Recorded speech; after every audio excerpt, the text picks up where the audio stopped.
안녕하세요. 끝까지 보면 도움이 되는 마줌마TV입니다. 근로자분들이시라면 본인의 여러 가지 상황들로 인하여 휴직, 휴가, 퇴사 등을 놓고 심각하게 고민하게 되시는 시기들이 한 번쯤은 오실 거라 생각됩니다. 여러 고민들을 하지만 막상 어떤 결정에도 업무 단절이나 경력 단절 등의 이유로 엄두가 안 나시는 경우가 많으실 텐데요. 이렇게 근로자분들이 여러 가지 일들로 인해서 업무와 생활 두 가지를 모두 할 수 있는 방법인 근로자 단축제도라는 것이 있다는 사실 알고 계셨나요? 일을 그만두지 않고 근로시간을 줄여서 계속 일할 수 있고 나머지 시간들은 근로자분들 각자의 이유로 필요한 곳에서 마음 편히 사용하실 수 있는 제도입니다. 근로시간이 줄어들었다 하더라도 일자리 장려금으로 임금 감소액 보전금을 지원받기 때문에 근로시간 단축에 따른 소득 감소에 대한 부담을 조금 덜으실 수 있습니다. 이러한 제도를 신청할 수 있는 대상자가 내년부터 확대됩니다. 오늘은 내년부터 확대 시행되는 내용과 해당 제도에 대해서 처음 접하시는 분들을 위해 전반적인 제도에 대한 설명도 함께 안내드리겠습니다.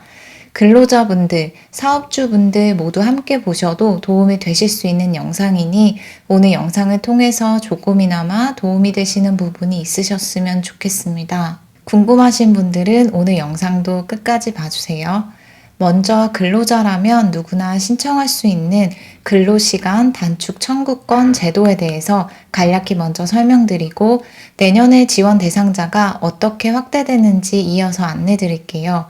해당 제도는 근로자가 근로시간 단축을 신청할 수 있는 사유로 소정 근로시간의 단축을 사업주에게 신청할 수 있는 권리를 제도적으로 보장하는 제도로 경력 단절 방지, 업무 복귀 및 일상생활과 일의 균형을 보장하여 근로자의 삶의 질을 향상시키기 위해 도입된 제도입니다. 그럼 어떤 근로자가 어떠한 사유를 가져야만 근로시간 단축 신청을 할 수 있는지 등 주요 내용들을 살펴보겠습니다.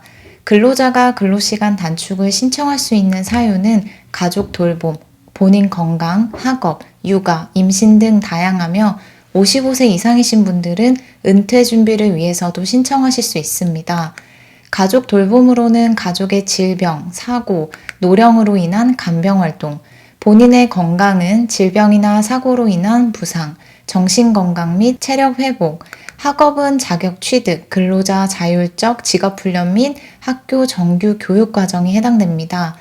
55세 이상 근로자분들의 경우는 재취업이나 창업 등 은퇴 준비를 위해서도 신청 가능합니다. 아무래도 이 중 올해는 근로시간 단축 사유 중에서 새롭게 많은 비중을 차지했던 건 감염병 사태 확산에 따른 기타 사유들이 많이 있었다고 합니다. 여러 가지 사유들이 있지만 그 중에서 가족의 질병이나 사고 등으로 인해 가족을 돌봐야 하는 상황이 생기셨을 때 치료비 부담과 함께 경제적인 어려움도 생기시곤 할 텐데요.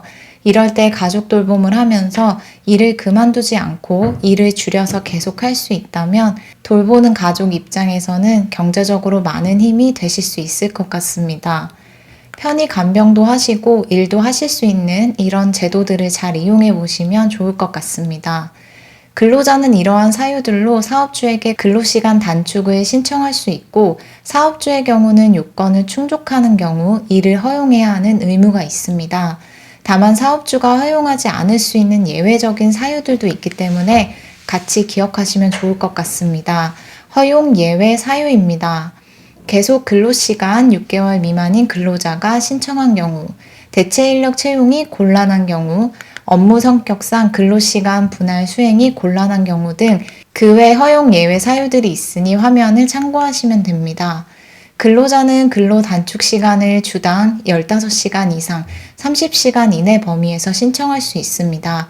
단축 기간은 최초 1년 이내로 신청 가능하고 추가로 2년 범위 내, 즉 총 단축 기간 3년 범위 내에서 한 번만 연장 신청할 수 있습니다. 다만 여러 가지 근로 단축 사유 중 학업의 사유로는 연장을 포함해 총 1년 이내로 가능합니다. 근로시간 단축 신청을 하면 근로자 입장에서는 불리한 근로조건이나 해고 등 불이익이 생길까봐 걱정하는 부분들도 있으실 텐데요. 이런 부분들도 제도적으로 불이익 처우 금지가 되어 있어서 근로시간 단축을 이유로 근로자에게 해고나 그 외에 불리한 처우를 할 수 없고 근로조건 또한 불리하게 변경할 수 없다고 합니다. 근로자가 신청한 근로시간 단축 기간 종료 후에는 근로자가 단축 전에 받았던 같은 수준의 임금 지급 또는 단축 전과 같은 업무로 복귀시켜야 합니다. 그럼 근로시간 단축 신청은 어떻게 해야 하는지 신청 방법 및 절차에 대해서 안내 드릴게요. 근로자는 근로시간 단축 개시 예정일에 30일 전까지 신청서를 작성해서 사업주에게 제출해야 하고, 근로자가 근로시간 단축 개시 예정일 30일 전에 신청한 경우 사업주는 근로자와 협의 없이 임의로 개시일을 변경 지정할 수 없습니다. 근로자가 근로시간 단축 개시 예정일 전 30일이 지난 뒤에 신청을 한 경우에는 사업주는 신청일로부터 30일 이내로 개시일을 지정하여 허용해야 합니다. 또한 근로자의 근로시간 단축 허용 여부가 불확정 상태에 놓이는 것을 방지하기 위해 만약 근로자가 근로시간 단축을 신청한 날로부터 30일 이내에 사업주가 허용 여부를 밝히지 않으면 근로자가 신청한 내용대로 근로시간 단축을 허용한 것으로 간주합니다. 신청 시에는 사업주에게 신청 사유를 증빙할 수 있는 자료 제출을 해야 할 수 있습니다. 예를 들어 가족 돌봄이나 본인 건강 등의 사유로 신청 시에는 해당 사유를 입증할 수 있는 의사소견서, 진단서, 장기요양 인정서 등의 서류를, 학업으로 인해 신청 시에는 대학 또는 대학원 입학증명서, 수강증 등의 서류를 준비하시면 됩니다. 다음은 해당 제도의 지원 대상자가 내년 2021년도부터 확대 시행된다는 내용입니다. 올해 2020년 1월에 공공기관 및 300인 이상 사업장을 대상으로 최초 시행된 제도로 더 작은 규모의 사업장도 대상이 되도록 내년부터는 확대 시행됩니다. 2021년 1월부터는 30인 이상 사업장까지 확대 시행됩니다. 즉 내년부터는 30인 이상 300인 미만으로 확대됩니다.